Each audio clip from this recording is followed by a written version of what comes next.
Assalamualaikum warahmatullahi wabarakatuh. Salam guru penggerak, salam guru hebat Indonesia. Bergerak, bergerak, menggerakkan. Perkenalkan, nama saya Andri Firman Budiansah, calon guru penggerak angkatan 8 dari SMP Negeri 3 Cipanas, Kabupaten Cianjur, Jawa Barat. Dalam pendidikan guru penggerak ini, saya didampingi oleh seorang fasilitator, yaitu Ibu Noneng Rosmini MPD, dan pengajar praktik Ibu Ida Rosita SPD. Dalam pembuatan jurnal refleksi ini, di modul 1.1, saya menggunakan model jurnal 4F.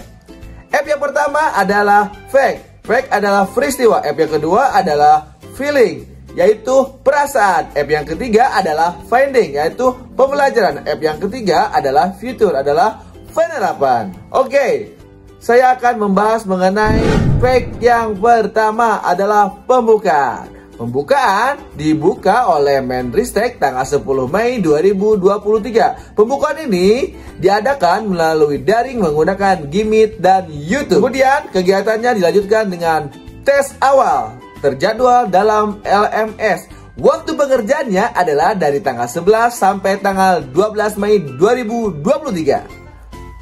Kemudian kegiatan selanjutnya adalah orientasi. Orientasi ini dilakukan pada hari Sabtu tanggal 13 Mei 2023 bertepat di SMP 4 Cianjur. Pembukaan angkatan 8 ini ada rangkaian kegiatannya, dimulai dari pembukaan oleh kepala dinas dan pengenalan dengan teman kelas angkatan 8 dan pengajar praktek Ibu Ida Rosita SPD. Kemudian kegiatan selanjutnya membuat kesepakatan kelas. Kemudian selanjutnya berdiskusi terkait harapan dan kekhawatiran. Terakhir, pengerjaan LK 1 sampai LK 5. Oke, selanjutnya pengerjaan di LMS. Modul yang pertama yang dipelajari adalah mulai dari diri. Mulai dari diri sendiri, yaitu membuat refleksi kritis, harapan, dan ekspektasi tentang diri sendiri dan lingkungan terkait pendidikan. Selanjutnya, modul yang kedua adalah eksplorasi konsep, yaitu memahami pemikiran Ki Hajar Dewantara tentang konsep pendidikan, asas dan tujuan pendidikan. Kemudian dilanjutkan diskusi dengan fasilitator, yaitu Ibu Noneng Rosmini MPD. Yang ketiga, kegiatan yang ketiga adalah ruang kolaborasi. Di kegiatan ini kami dibagi kelompok. Nah, diberikan tugas untuk mempresentasikan, kemudian mengunggahnya di LMS tentang nilai luhur mengenai kodrat alam dan kodrat zaman yang tepat dalam pembelajaran. Yang keempat adalah modul demonstrasi kontekstual. Dalam modul ini saya membuat karya video tentang penerapan pemikiran Ki Hajar Dewantara di sekolah.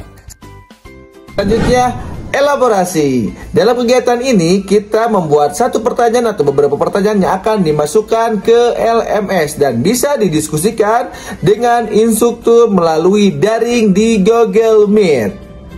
Yang kelima adalah koneksi antar materi, kesimpulan, dan refleksi. Dalam kegiatan ini kita memaparkan koneksi antar materi pembelajaran modul yang sudah kita pelajari.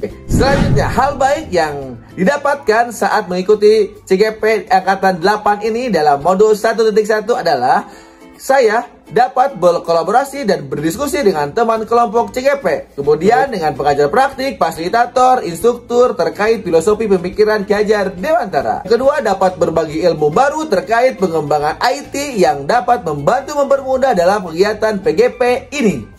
Selanjutnya, tantangan dan solusi. Untuk tantangan, harus dapat mengatur dan membagi waktu. Tugas saya sebagai guru, tugas saya sebagai tim IT SMP 3 Cipanas, dan tugas saya sebagai PKS kurikulum di SMP Negeri 3 Cipanas, dan sebagai calon guru penggerak saat melaksanakan pelatihan ini. Yang kedua, solusinya adalah menyusun rencana kegiatan di sekolah dan di PGP. Kemudian, mengerjakan tugas sesuai tepat waktunya.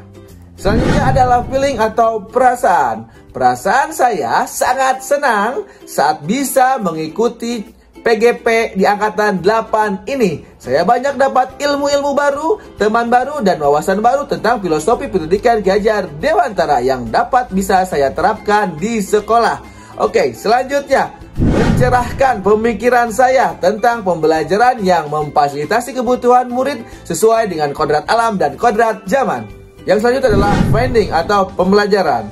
Yang pertama, pembelajaran dari materi modul 1.1 ini, bagaimana saya dapat memfasilitasi dalam pembelajaran kepada murid sesuai dengan kebutuhannya, kodrat alam dan kodrat zaman. Kemudian, bagaimana saya dapat menuntun murid dalam berbagai hal yang dibutuhkan oleh murid untuk dapat mencapai keselamatan dan kebahagiaan setinggi-tingginya bagi murid. Selanjutnya, penerapan. Penerapan yang pertama adalah pembelajaran yang berpusat pada murid. Saya akan berusaha menerapkan ilmu yang saya dapatkan dalam pendidikan guru penggerak ini di sekolah melalui pembelajaran yang berpusat pada murid dan menyesuaikan dengan kebutuhan murid dan lingkungannya. Selanjutnya, penerapan yang kedua adalah menggunakan model dan media pembelajaran yang menarik dan inovatif.